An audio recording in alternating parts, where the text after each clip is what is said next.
नमस्कार भक्तों। आज श्रवण करेंगे हम भागवत कथा तृतीय स्कंद ब्रह्मांड की उत्पत्ति और विराट पुरुष की स्तुति का वर्णन। विदुर जी के प्रसंग ग्रह त्याग को बताते हुए शुक्रदेव जी बोले, पांडव अपनी प्रतिज्ञा पूरी करके धृतराष्ट्र के पास आए और उनसे अपना राज्य मांगा। धृतराष्ट्र ने उनके न्यायपूर्ण निवेदन को भी स्वीकार कर दिया। विदुर जी ने धृतराष्ट्र को विवेक सम्मत सलाह दी, जिसे विदुर नीति कहा जाता है। विदुर जी ने धृतराष्ट्र को समझाया कि हे महाराज, कौरवों की दृष्टता के कारण ही पांडवों को 13 वर्ष वन में भटकना पड़ा। अब अवधि पूरी हो गई है, अतः यह राज्य पांडवों को लौटा देना चाहिए। विदुर जी अपनी बात धृतराष्ट्र को समझा ही रहे थे कि शकुनी और दुशासन वहां आ गए। दोनों विदुर जी के ऊपर बहुत क्रोधित हुए, उन्हें दुष्ट बुद्धि, दासी पुत्र आदि वचन कहे और उनका अपमान किया, पर धृतराष्ट्र जी चुप बैठे रहे। विदुर जी ने भी इस घटना को भगवान की माया के रूप में ही लिया, क्योंकि जो कुछ भी घटित होता है वह ईश्वर की इच्छा का परिणाम है। कौरवों के प्रदेश को छोड़कर तीर्थ यात्रा के लिए निकल पड़े। वह बहुत समय तक विदुर जी इधर उधर पर्यटन करते रहे और कुछ दिनों बाद यमुना नदी के किनारे पर उनकी भेंट उद्धव जी से हुई। उद्धव जी ने विदुर जी को बताया कि कौरवों ने पांडवों से कहा कि सुई की नोक के बराबर भी जमीन पांडवों को युद्ध के बिना नहीं देंगे। इस पर महाभारत का भयंकर युद्ध हुआ, लेकिन भगवान कृष्ण की सहायता से पांडव विजयी हुए। इसके बाद विदुर जी ने उद्धव जी से भगवान कृष्ण और उनके सगे संबंधियों के विषय में पूछा। इस प्रश्न से पूछने पर उद्धव जी ने बहुत व्याकुल हो गए और बहुत ही भीगे हुए शब्दों में कातर होकर उन्होंने बताया कि द्वारिका नगरी जल में डूब गई है और सारा यादव वंश नष्ट हो गया है। भगवान श्री कृष्ण अंतर्ध्यान हो गए हैं। विदुर जी ने यह सारा वृत्तांत सुना और दुखी हो उठे। फिर वह भगवान श्री कृष्ण का चिंतन करते हुए इसके बाद भगवान कृष्ण को उद्धव जी ने साक्षात विष्णु के रूप में बताते हुए उनके अनुपम गुणों की चर्चा करते हुए विदुर जी से कहा कि भगवान ब्रह्मा की समग्र दृष्टि में श्री कृष्ण के समान न तो कोई रूपवान है और न ही कोई बलवान। उनकी शक्ति से धर्म द्वेषी थर थर कांपते हैं, तो साधुओं के कष्टों के निवारण के लिए महत्व के अंश से युक्त होकर अग्नि के समान अभिभूत हुए थे। विदाई के समय माता पिता से अपने अपराधों के लिए क्षमा याचना करना, शिशुपाल का शिरच्छेदन करना, युद्ध में मृत्यु प्राप्त योद्धाओं की दयावश निज धाम प्रदान करना आदि भगवान के कृत्यों का स्मरण कीर्तन करके उद्धव जी रोमांचित हो उठे। भगवान के गुणों का वर्णन करते उद्धव जी बोले, विदुर जी, श्री कृष्ण तो आपकारी के प्रति भी उदार भाव रखते हैं। अपने स्तन को विष लगाकर श्री कृष्ण को दूध पिलाने आई पूतना का भी उन्होंने उद्धार किया। अपने से शत्रुता रखने वाले राक्षस दैत्यों को भी उन्होंने अपना परम पद प्रदान किया। कृष्ण ने कंस को बलपूर्वक राज सिंहासन से खींचा और पृथ्वी पर पटक पटक के दे मारा। उन्होंने अपने गुरु संदीपनी के कहने पर उनके मृत पुत्र को जीवित कर दिया। भीष्म की कन्या रुक्मणी के अनुरोध पर भगवान कृष्ण ने स्वयंवर सभा के बीच में उसका हरण किया और उसके साथ विवाह किया। इस तरह भगवान कृष्ण की अनेक लीलाएं हैं। सत्यभामा की इच्छा पर भगवान कृष्ण ने इंद्रलोक से उन्हें परिजात का फूल ला कर दिया। राजा भगवदत्त की पृथ्वी की प्रार्थना पर राजा बनाया और उनकी निर्दोष बंदियों को बंधन से मुक्त किया। भगवान कृष्ण ने भीमासुर का विनाश करके अनेक अबलाओं का उद्धार किया।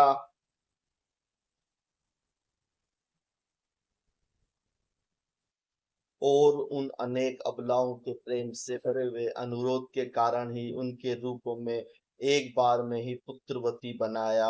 अधिकांश यदुवंशी शराब पीने लगे थे और आपस में झगड़ने लगे थे। वे बात बात पर एक दूसरे से लड़कर संघर्ष किया करते थे।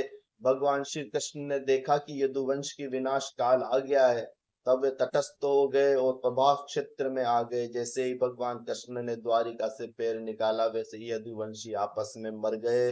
प्रभास क्षेत्र में चलकर भगवान श्री कृष्ण सरस्वती नदी के किनारे पहुंचे। वहां से उन्होंने मुझे भी अलग होने के लिए कहा, लेकिन मैं कहाँ और किस तरह जाता। भगवान श्री कृष्ण ने मेरी भक्ति भावना का अनुभव किया और मेरी निष्ठा को देखते हुए जन्म जन्म तक अपना भक्त बने रहने का वरदान दिया।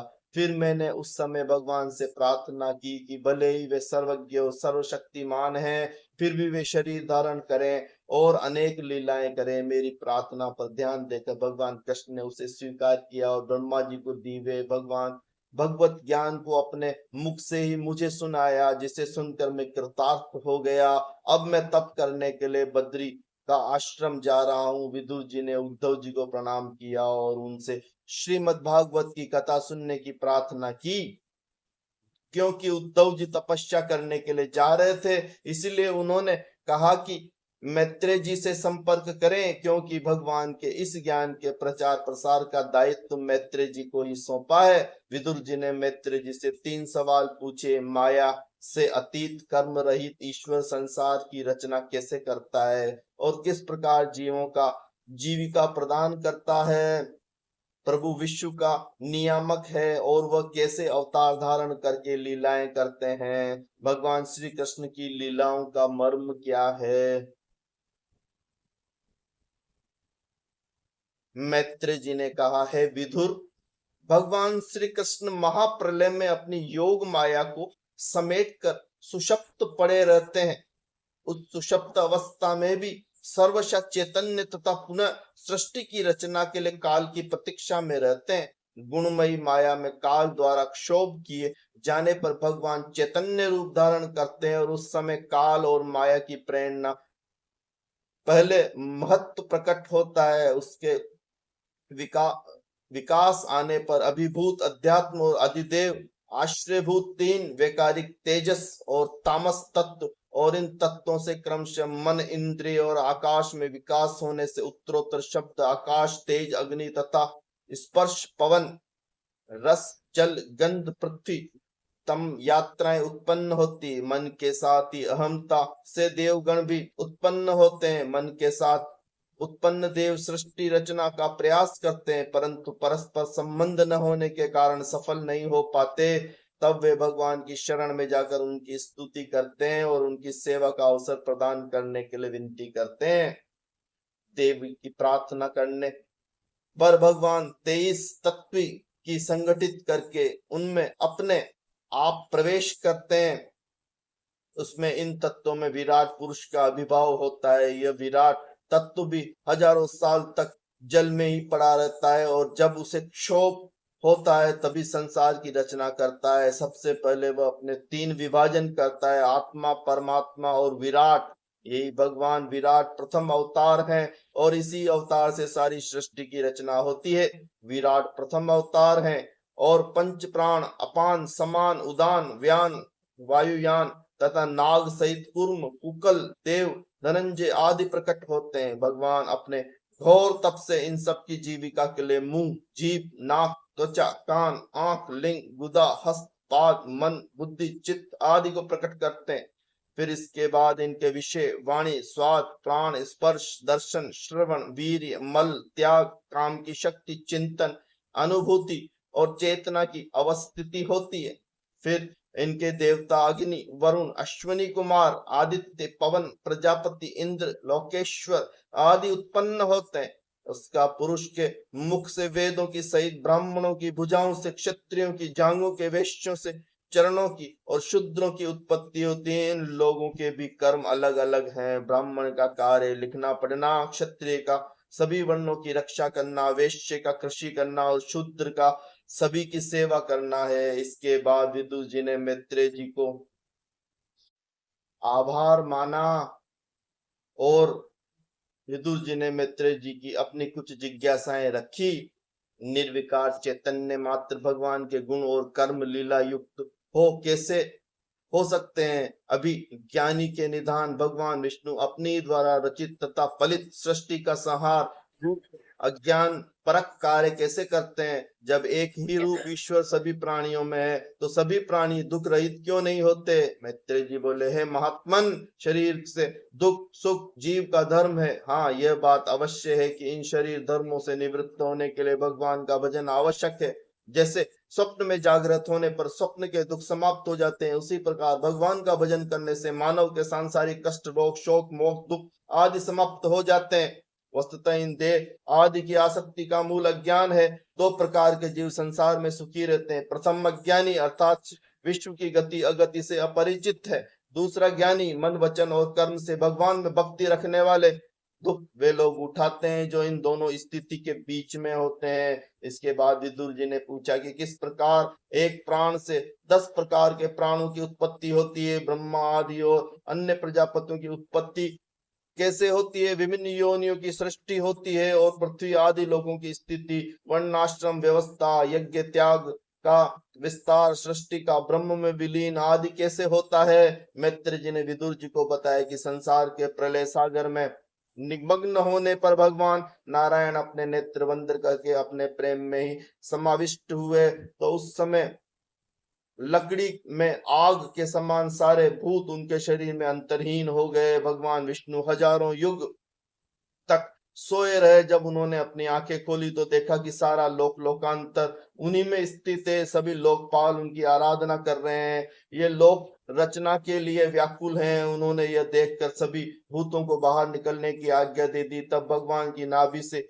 प्रकाशमान दिव्य कमल निकला और फिर विष्णु जी उस कमल में प्रवेश कर गए और उस रूप में वे स्वयं ब्रह्मा कहलाए। स्वयंभू उन्हीं का नाम है। जब ब्रह्मा ने गर्दन घुमाई तो 4 मुख वाले हो गए। उनके 4 मुख की 4 दिशाएं हैं। बहुत समय तक ब्रह्मा जी निर्विकार भाव में पड़े रहे। फिर काल शक्ति की प्रेरणा से कमल नाभि में रास्ते में जल में ही प्रवेश कर गए।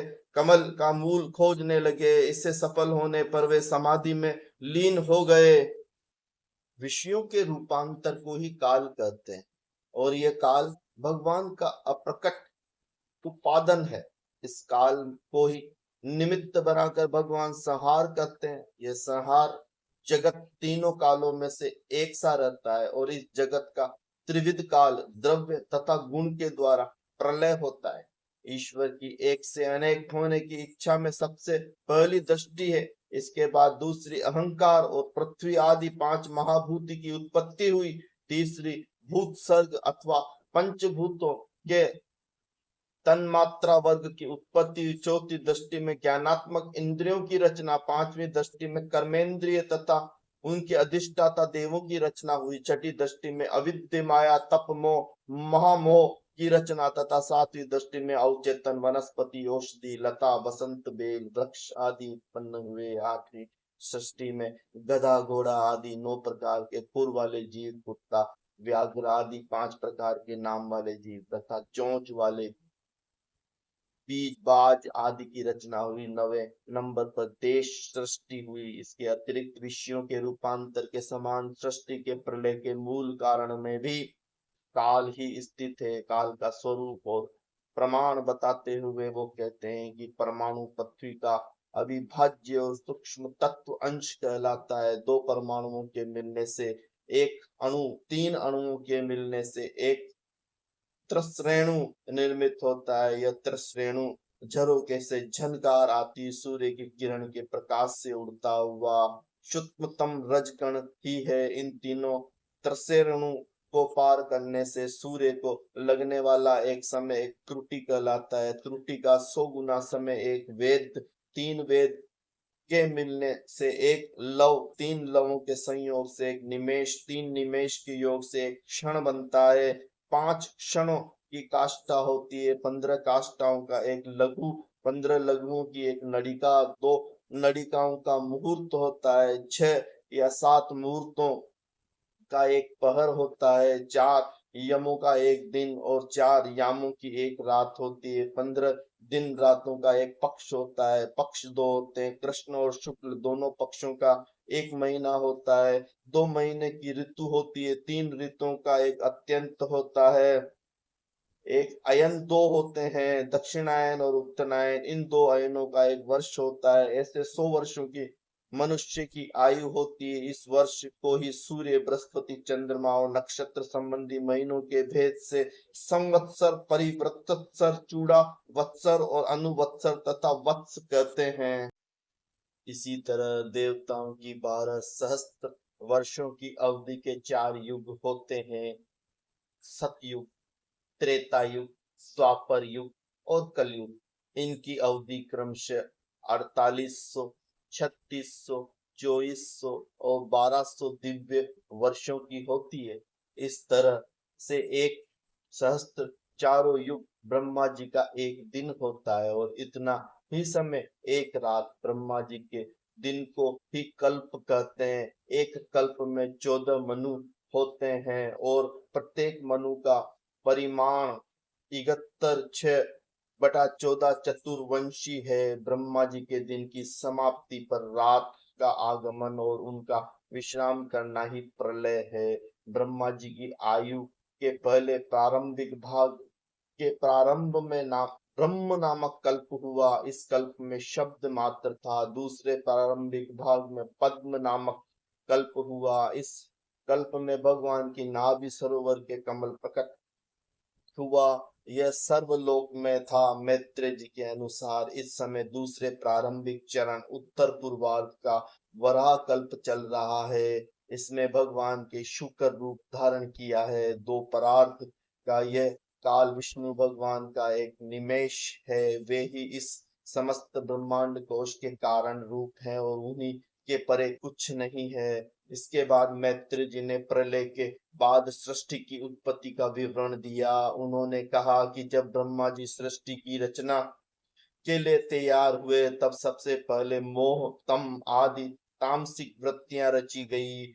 इससे वे दुखी हो उठे। दोबारा जब उन्होंने सृष्टि की रचना के विषय में विचार किया, तो वितराग, ऋषि सनक आदि उत्पन्न हुए। तब वितरागनियों ने सृष्टि के विस्तार की ब्रह्मा जी की आज्ञा अस्वीकृत कर दी। ये सभी ऋषि ब्रह्मचर्य का पालन करते हुए विष्णु जी के ध्यान में रहे। ब्रह्मा जी की आज्ञा के न मानने से क्रोधित हो उठे, तो एक नीले लाल रंग का बालक उनकी भौं से उत्पन्न हुआ। यह बालक पैदा होते ही अपने नाम और निवास के लिए रोने लगा। ब्रह्मा जी ने उन्हें रोने के कारण नाम रुद्र रख दिया, और निवास के लिए आकाश, पवन, अग्नि, पानी, हृदय, इंद्रियां, प्राण आदि निश्चित कर दिए। आगे उन्होंने इस रुद्र के भी 11 भाग कर दिए। वे क्रम से इस प्रकार हैं: मन्यु, मनु, महिनस, महान, शिव, ऋतुध्वज, उग्रेता, भव, काल, वामदेव तथा ध्रुवत। इन 11 रुद्रों को ब्रह्म ने क्रम रूप में 11 रुद्रनियां दी: वृत्ति, उष्णा, नियुत, उमा, सर्पी, इला, अंबिका, इरावती, सुधा, दीक्षा, और कहा कि इनमें आगामी प्रजा उत्पन्न करो। नील लोहित ने ब्रह्मा जी की आज्ञा का पालन किया, पर उससे जो संतति उत्पन्न हुई वह बहुत भयंकर थी। उस पर ब्रह्मा जी ने नील लोहित से कहा कि तप करो और उत्तम संतति उत्पन्न करो। नील लोहित वन में तप करने के लिए चले गए। इसके बाद 10 अंगों से ब्रह्मा जी ने 10 पुत्र उत्पन्न किए: गोद प्रजापति, अंगूठा दक्ष, वशिष्ठ, भृगु, हाथ ऋतु, नाभि पुल, कान पुलस्वा, मुख अंगीरा, नेत्र अग्नि, मन मरीचि आदि। इसके अतिरिक्त ब्रह्मा जी ने हृदय से काम, भौं से क्रोध, अधर और होठों से लोभ, वाणी से सरस्वती, लिंग से समुद्र, गुदा से नियति, छाया से कदम, दाएं स्तन से धर्म और बाएं से अधर्म को पैदा किया। इन सब के बाद ब्रह्मा जी स्वरूप और वासना से रहित पुत्री सरस्वती पर मोहित हो गए। इन्हें अपने पिता की यह बात देखकर मरीचि आदि उनके पुत्रों ने पिता को इस बात से निरस्त करने की कोशिश की। जब ब्रह्मा जी को अपने कर्म का एहसास विवेक जागने पर हुआ तो वे बहुत लज्जित हुए और तत्काल उन्होंने अपना शरीर त्याग दिया। उनका यह छोट शरीर ही दिशाओं में व्याप्त कोहरा और अंधकार है। पहला शरीर त्यागने पर और दूसरा शरीर ग्रहण करने के बाद जब उन्होंने देखा कि मरीचि आदि ऋषि का विस्तार नहीं कर रहे हैं तो उनको चिंता हुई। इस चिंता से उसी अवस्था में उनका शरीर पुरुष और स्त्री दो भागों में विभक्त हो गया। पुरुष का नाम स्वयंभू मनु और स्त्री का नाम शत्रुपा मनु ने शत्रुपा से मैथुन द्वारा 5 संतान और 2 पुत्र प्रियव्रत और उत्तानपाद तथा कन्याएं आकृति देवहूति और प्रसूति उत्पन्न की। उन्होंने अपनी 3 पुत्रियों का विवाह रुचि कदर्म और दक्ष प्रजापतियों से किया। इसके आगे सृष्टि का विस्तार हुआ। सृष्टि के विषय में विदुर जी मैत्रेय से यह सब बात सुनकर प्रसन्न हो उठे। उन्होंने प्रार्थना की कि मनु द्वारा सृष्टि रचना का विस्तार की कथा भी मुझे सुना। मैत्रेय जी बोले, ब्रह्मा जी ने मनु को सृष्टि रचना को आदेश दिया। मनु ने ब्रह्मा जी के सामने समस्या रखी कि सृष्टि तो जलमग्न है, अतः उत्पन्न प्राणी कहाँ रहेंगे। उस समय ब्रह्मा जी की नाक से अंगूठे के जितना एक शूकर शिशु निकला और क्षण भर में हाथी जितना हो गया। इसके इस प्रकार शरीर विस्तार को देखकर वे फिर चिंतामग्न हो गए। इस समय शुक्र ने सभी दिशाओं को अपने गर्जन से प्रतिध्वनित कर दिया। इस गर्जना से देवों ने उसे साक्षात ब्रह्म मान लिया और उसकी आराधना करने लगे। शुक्र ने तब अपनी कठोर त्वचा और चमकते नेत्र तथा सफेद दाढ़ी से सूंघ सूंघ कर पृथ्वी का पता लगाने समुद्र में प्रवेश किया। वह रसातल में डूबी पृथ्वी को जल से बाहर लेकर आ गए। इस कोशिश में हिरण्याक्षु दस्युओं ने बाधा डाली पर भगवान शुक्र ने उनको समाप्त कर दिया। मरीचि आदि ऋषियों ने वराह को अवतार मानकर उनकी पूजा की और पृथ्वी पर उद्धार करने के लिए धन्यवाद दिया। विदुर जी ने मैत्री जी से पूछा कि आप हिरण्याक्ष द्वारा विरोध का कारण बताने का कष्ट करें। मैत्री जी ने कहा कि एक बार महर्षि मरीचि के पुत्र कश्यप सूर्यास्त के समय यज्ञशाला में अपनी पूजा से निवृत्त होकर बैठे थे। इसी समय दक्ष की पुत्री दिति पुत्र की कामना से कामातुर होकर उनकी सेवा में उपस्थित हुई और उनसे कहने लगे कि हे प्रियतम, मेरी सौतनों के अनेक पुत्र हो चुके हैं। आप जैसे पति को पाकर भी मैं निपुती हूँ। आप मुझे ईर्ष्या द्वेष से बचाकर पुत्रवती बनाइए। कश्यप जी ने रात्रि काल आने तक धैर्य रखने के लिए कहा पर कामातुर दिति ने लज्जा छोड़कर उसी समय काम कीड़ा के लिए कहा। काम कीड़ा से निवृत्त होकर कश्यप जी ने स्नान आदि नित्य कर्म किया और दिति को अनुचित समय पर गर्भ धारण करने के दुष्परिणामों से अवगत किया। उन्होंने कहा कि उससे ऐसे 2 पुत्र पैदा होंगे जो बहुत दुष्ट और राक्षसी प्रवृत्ति के होंगे। वो उनके उत्पात से परेशान होकर स्वयं भगवान विष्णु को उन्हें मारने के लिए अवतार लेना पड़ेगा। दिति इस बात को सुनकर घबराने लगी। कश्यप जी ने कहा, पुत्र तो ऐसे ही होंगे पर पौत्रों में से एक बालक विष्णु भक्त होगा। उसके स्मरण मात्र से लोग अपना मन शुद्ध करेंगे। उनकी बात सुनकर दिति को यह संतोष हुआ कि उसके पुत्रों का संबंध शत्रुता का भले ही सही पर साक्षात भगवान से जुड़ा होगा। दिति का गर्भ जैसे जैसे बढ़ने लगा वैसे वैसे इंद्र आदि लोकपाल घबराने लगे। उनका तेज क्षीण होते जा रहा था। तब वे ब्रह्मा जी के पास आए और उनसे स्थिति सुधारने की प्रार्थना की। ब्रह्मा जी ने बतलाया कि यह सब भगवान विष्णु की माया है। उन्होंने कहा कि एक बार जब मेरे मानस पुत्र सनक आदि विष्णु लोग गए तो उन्होंने वहां की बाहरी मोहिनी छटा की उपेक्षा की। उन्हें देखे बिना ही वे सीढ़ियां चढ़कर विष्णु जी से मिलने के लिए चलते रहे। तब वे 7वीं सीढ़ी पर गए तो विष्णु जी के द्वारपाल जय विजय ने उनको रोक दिया। ऋषि लोग इससे नाराज हो गए और उन्होंने जय विजय को काम क्रोध लोभ से भरी पृथ्वी पर जन्म लेने का श्राप दे दिया। इस श्राप को पाकर दोनों प्रार्थना की कि ऋषिवर, हम जिस भी योनि में जन्म लें हमें भगवान विष्णु के दर्शन सुलभ हो। इतनी ही देर में भगवान विष्णु ऋषियों के आगमन का समाचार पाकर वहां आ गए। तब सभी ऋषियों ने भगवान के दर्शन से तृप्त होकर उनका वंदन किया। भगवान ने भी द्वारपालों का यह कर्म अनुचित बताया और शाप को उचित माना। साथ ही ऋषियों से प्रार्थना की कि वे इन्हें यह आशीर्वाद दें कि वे दंड भोग कर पुनः मेरे पास आ सकें। तब ऋषियों ने द्वारपालों को निर्देश समझा और प्रभु से स्वयं को दंडित करने को कहा। तब भगवान ने बताया कि यह उनका ही पूर्व नियोजन है। वे बोले कि एक बार जब मैं योग माया में लीन था तब इन्होंने लक्ष्मी जी को मेरे पास आने से रोका था। वह पहले ही इन्हें श्राप दे चुकी हैं। आपने तो उसे केवल दोहराया है। अतः आपके श्राप से ये तप से क्षीण पृथ्वीलोक में जाएंगे और दंड भुगत कर वापिस आ जाएंगे। उसी समय ये दोनों जय विजय वैकुंठ से गिरे और दिति के गर्भ में जाकर गिर गए। उन दोनों के तेज से ही लोकपालों की यह स्थिति हुई है। अतः अब चिंता की कोई बात नहीं। भगवान विष्णु लोक का सृजन पालन और संहार करने वाले हैं। अतः वे आपके सभी कष्टों को दूर कर देंगे। दिति के पुत्र हुए तो संसार में चारों तरफ अंधकार सा छाने लगा।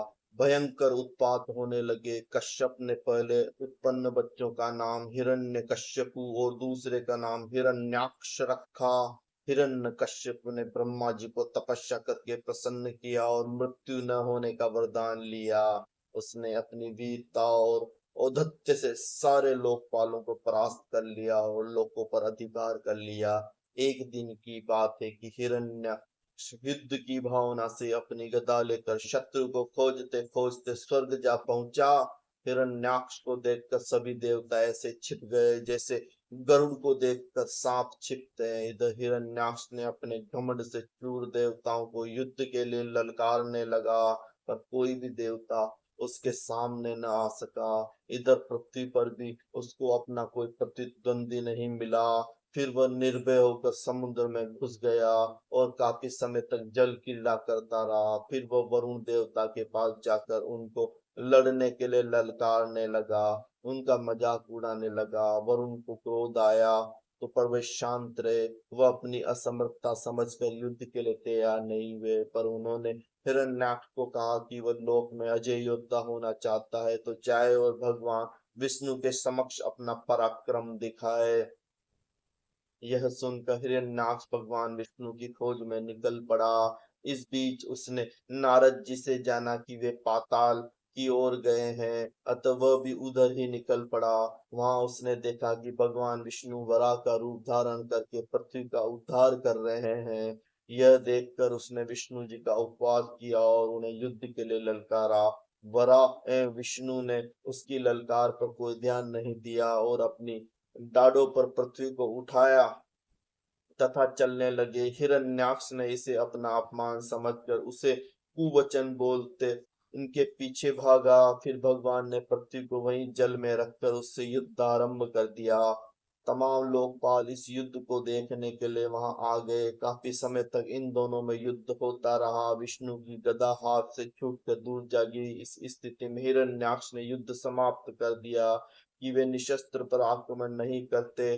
तब वराह ने अपने चक्र का ध्यान किया और हिरण्याक्ष को फिर ललकारा। हिरण्याक्ष ने अपनी गदा के प्रहार किया पर प्रभाव नहीं पड़ा।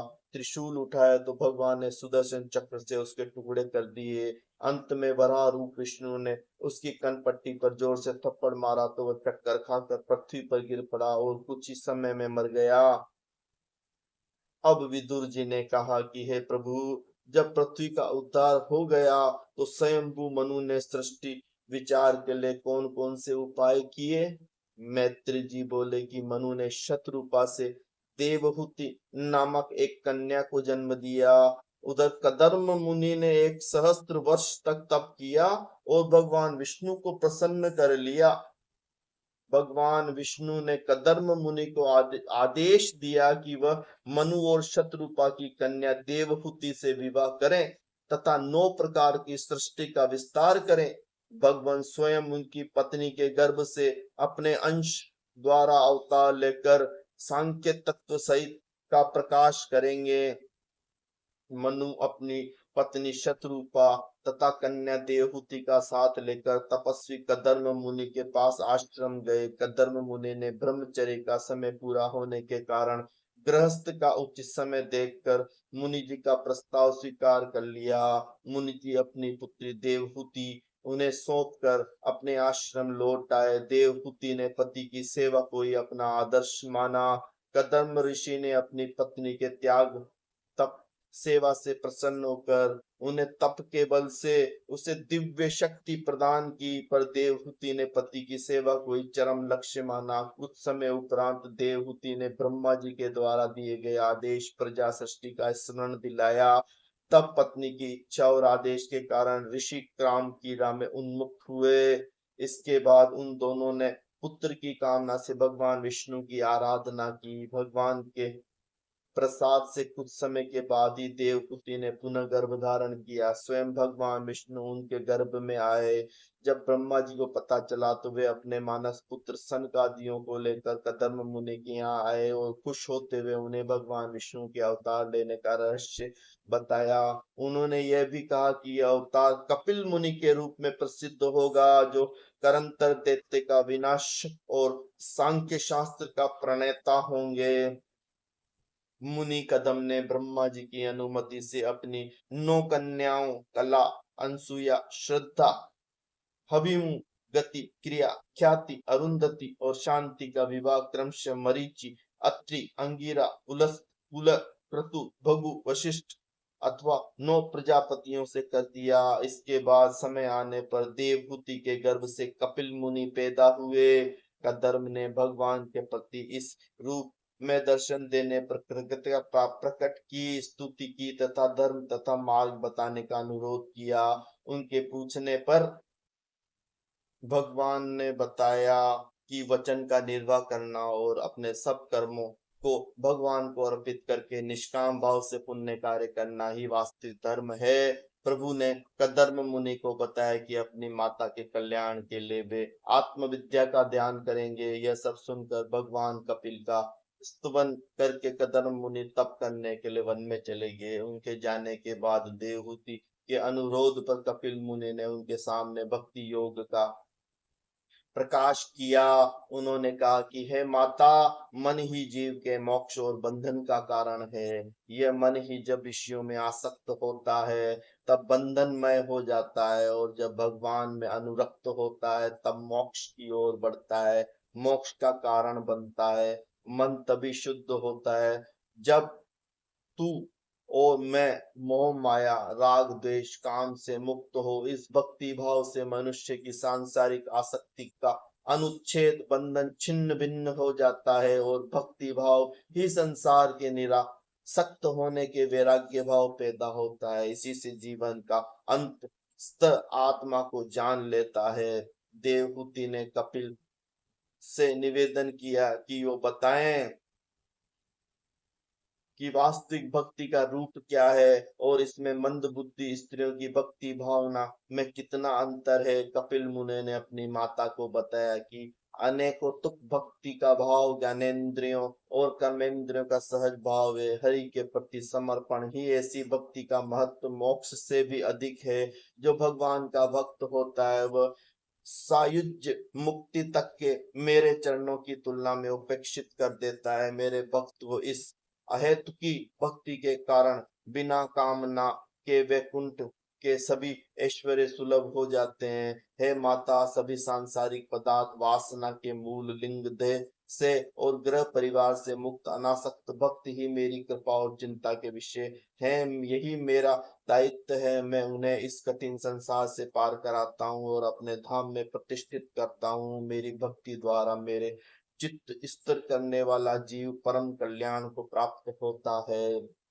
आगे भगवान बोले कि हे माता, अब मैं आपको प्रकृति के तत्वों के विभिन्न लक्षण बताता हूँ। इन्हें जानकर जीव प्रकृति के गुणों से मुक्त हो जाता है। यह संपूर्ण जगत अनादि और अनंत परमात्मा की सत्ता से ही प्रकाशित हो रहा है। उनके 2 रूप है, प्रकृति और पुरुष। इसके आगे आवरण और विक्षेप रूप से प्रकृति के 2 और भेद हो जाते हैं। इसी तरह पुरुष के भी दो भेद हैं, जीव और ईश्वर। जब पुरुष प्रकृति के साथ जन्म लेता है तो जीव कहलाता है, और जब प्रकृति को नियंत्रित करके संसार की सृष्टि करता है तो ईश्वर कहलाता है। पर ईश्वर की संज्ञा प्राप्त पुरुष सृष्टि की रचना करते हुए भी करने के अहम का दुख सुख से परे होता है। कपिल मुनि ने सारी बातें देवहूति की कुछ जिज्ञासाएं प्रस्तुत की। प्रकृति और पुरुष क्या है, दिखाई देने वाला स्थूल सूक्ष्म किस प्रकृति पुरुष की रचना है, 24 तत्व वाले ब्रह्म का क्या अर्थ है। इन जिज्ञासाओं का उत्तर देते हुए भगवान कपिल बोले कि प्रधान तत्व प्रकृति है, और यह प्रकृति त्रिगुणात्मक अव्यय नित्य और कार्य कारण रूप है। यह सारे विशेष रूपों का आधार होते हुए भी निर्विश है। पृथ्वी जल वायु आकाश और अग्नि ये पंच महाभूत और इनकी तन्मात्राएं गंध रस रूप स्पर्श शब्द, पांच इंद्रियां प्राण जीव त्वचा नेत्र और कान तथा हाथ पैर गुदा लिंग और वाणी कर्मेंद्रियां तथा मन बुद्धि चित्त और अहंकार, ये चार मन की प्रवृत्तियां 24 तत्व ही सगुण ब्रह्म कहलाते हैं। तो भक्त जनों, यह था भागवत पुराण का तृतीय स्कंद जो हमने आपको श्रवण कराया। अगर आपको हमारे द्वारा तृतीय स्कंद अच्छा लगा है, सुनने में रुचिपूर्ण लगा है, तो पेज को लाइक करें, सब्सक्राइब कर दीजिएगा। आपका सब्सक्राइब ही हमें बताएगा कि आपको अच्छा लगा या नहीं लगा। आपका एक लाइक हमें बताएगा कि आप हमारे चैनल से जुड़े हैं। तो भक्तजन, इसी के साथ भागवत पुराण का यह तृतीय स्कंद समाप्त होता है। अगले स्कंद में हम आपसे फिर मिलेंगे, तब तक के लिए आज्ञा दें। नमस्कार।